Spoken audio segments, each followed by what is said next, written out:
প্রিয় দর্শক আসসালামু আলাইকুম। তারেক রহমানকে নিয়ে বা তারেক রহমানের আশেপাশে লোকজনকে নিয়ে আমি আগেও ভিডিও বানিয়েছিলাম অন্য পেজে, এই পেজে হয়তো দেওয়া হয়নি, কিন্তু আজকেও কিছু কথা বলবো যে তারেক রহমানের এই যে লন্ডনের লোকজন, এইসব লোকজন তারেক রহমানকে নিয়ে কিভাবে ব্যবসা করে।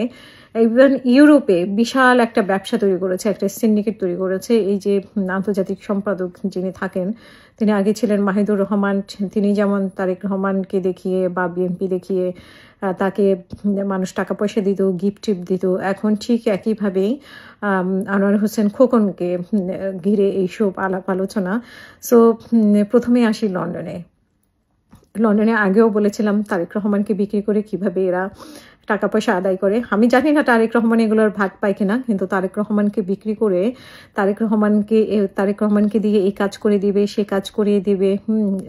তার কার সাথে ভালো সম্পর্ক তারেক রহমানের, তারা মানে যাদের সাথে সম্পর্ক ভালো বা যারা আশেপাশের লোকজন, তারাই বিভিন্ন লোভ দেখিয়ে বা তাদেরকে বিভিন্ন ধরনের ছবি দেখিয়ে তারেক রহমানের জন্য টাকা নিয়ে নেয়। হয়তো মানুষ মনে করে যে তারেক রহমানের জন্যই নেওয়া হচ্ছে, আসলে কিন্তু তারেক রহমান পায় কিনা আমার সেটা জানা নেই, বা পেলেও হয়তো অল্প পায়, কিন্তু বেশিরভাগ টাকা পয়সা এদের পেটেই যায়। কারণ এরা এক একজন অনেক টাকার মালিক হয়ে গেছে এসব করে করে, এসব ধান্দাবাজি করে করে।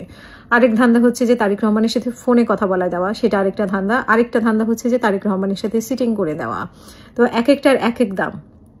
যারা হচ্ছে মানে এদের মাধ্যমে কাজ আদায় করে, তারেক রহমানকে দিয়ে কাজ করাই দিবে বা তারেক রহমানের কাছে গিয়ে এই ইনফরমেশন দিবে, সেটা একটা ব্যবসা। আরেকটা হচ্ছে যে তারেক রহমানের সাথে দেখা করাই দেওয়া, সেটা একটা ব্যবসা। আরেকটা হচ্ছে তারেক রহমানকে ফোনে কথা বলা দেওয়া, সেটাও আরেকটা ব্যবসা। তো এই তারেক রহমানের আশেপাশে যে অযোগ্য অথর্বগুলো আছে, অপদার্থগুলো আছে, সেগুলোই এই কাজগুলো করে। আর হচ্ছে এই যে ইউরোপের ক্ষেত্রে যেটা আন্তর্জাতিক সম্পাদক বলা হয়, যাদেরকে আগে ছিল মাহিদুর রহমান, তিনি তো আল্লাহ রহমতে শার্ট, প্যান্ট, জুতা, মোজা সবকিছুই কিন্তু গিফট নিয়ে আসতেন ইউরোপ থেকে।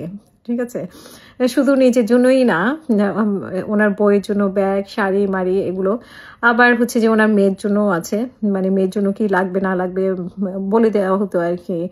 ভাই তোমার ভাতিজি এটা পছন্দ করে, তোমার ভাবি ওই ব্যাগটা চায়, লুবিটনের ব্যাগটা চায়, স্যানেলের ব্যাগটা চায় বা স্যানেলের পারফিউম চায়। এগুলো কয়েকে মানে ইউরোপের মানুষ কষ্ট করে টাকা ইনকাম করে, আর তারা সেই কষ্টের টাকা দিয়ে তাদের সেই নেতাদের মানে শখ আহ্লাদ, নেতাদের বইয়ের, তারপরে নেতাদের মাইয়াদের শখ আহ্লাদ পূরণ করাইতে হইতো। ঠিক আছে, এটা হচ্ছে এক ধরনের ব্যবসা। যে এটা হচ্ছে যে কমিটিতে দেওয়া, তা আবার কে কার থেকে কত বেশি টাকা দিল, কে কার থেকে কত বেশি উপহার দিল, সেটার উপর ডিপেন্ড করে। টাকা দিলেই যে হয়ে যাচ্ছে তা না, সেটার পরিমাণ কেমন হবে সেটার উপরও ডিপেন্ড করে যে কাকে কমিটিতে কোথায় রাখবে না রাখবে। আগে খাইতো মাহিদুর রহমান, এখন খাচ্ছে আনোয়ার হোসেন খোকন। সেই খোকন আবার এমনি খায় না, এমনি ঘুরাইয়া খায় আর কি, সোজাসুজি খায় না আর কি। উনি একটু বেশি চালাক। উনি যেমন যে মিটিং টিটিং করে, জুমে করে, সরাসরি যায় না। সরাসরি গেলে হয়তো মায়ের খেতে পারে বা মায়ের খাবে, এরকম আশঙ্কা থেকেই মনে হয় সরাসরি যায় না। যাই হোক, উনি সরাসরি আবার বিএনপি নেতাদের সাথে দেখা না করলেও ওনার আবার আওয়ামী লীগের কিছু আছে, মানে প্রেমের লোকজন আছে। যেমন এনায়েতুল্লাহ নামের একজন আছে, ফ্রান্সে থাকে, যার সাথে মেয়র আতিকের যে অ্যাকাউন্টে সবকিছু দেখতো, মেয়র আতিকের টাকা পয়সা পাচার করে বিভিন্ন জায়গায় বাড়ি, রেস্টুরেন্ট কিনছে। সে এনায়েতুল্লাহর সাথে ওনার আবার ভালো সম্পর্ক। সে এনায়েতুল্লাহর বাসায় যায়, থাকে টাকা চুরি করে চলে আসে, নিজের নেতাদের সাথে দেখা করে না। তো এই হচ্ছে আনোয়ার হোসেন খোকন, যে জুমে করে এবং তাকে খুশি করতে পারলে মানে কমিটিতে ভালো করতে পারবে, এরকমই সে ঝুলায় রেখেছে। ঝুলায় রাখা মানে হচ্ছে ডিমান্ডটা বাড়ানো, টাকার পরিমাণটা বাড়ানো, যে টাকার পরিমাণ বেশি দিতে পারবে তাকে। কিন্তু খাচ্ছে কিন্তু সবার থেকেই।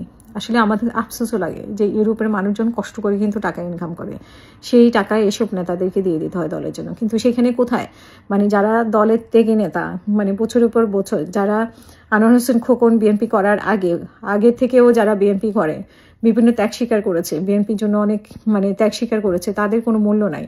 হচ্ছে যে এখন কে কত টাকা দিতে পারতেছে তার মূল্য। আনোয়ার হোসেন তখন হয়তো বিএনপির নামও জানতো না। এখানে কিভাবে তারেক রহমানের সাথে খাই খাতির হয়েছে। তারপরে এরাই তো এখন তো আছে, এরাই নতুন বিএনপি, মানে তারেক রহমান লন্ডন আসার পরে কেমনে বিএনপিতে তারেক রহমানের পাশে ভিড়ে বিএনপি হয়ে গেছে। এরাই এখন তারেক রহমানকে বিক্রি করে খাচ্ছে। অনেক টাকা বিক্রি হচ্ছে আসলে, এক একজন যারা আশেপাশে আছে তারা এক একজনের অনেক অনেক অনেক অনেক টাকা।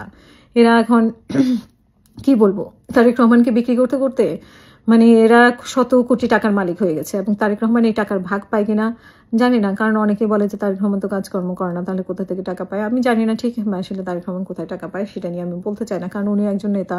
ওনাকে বললে তো উনি অনেকেই ওনাকে টাকা দিবে, সবই দিবে, গাড়ি দিবে, বাড়ি দিবে, সবই দেওয়ার কথা। সো ওনার চলার কষ্টের কথা না। আর ওনার বউ ডাক্তার। সো আমার মনে হয় যে ইউরোপের এই ব্যবসাটা বন্ধ করা উচিত এবং তারেক রহমানের এসব দিকে নজর দেওয়া উচিত।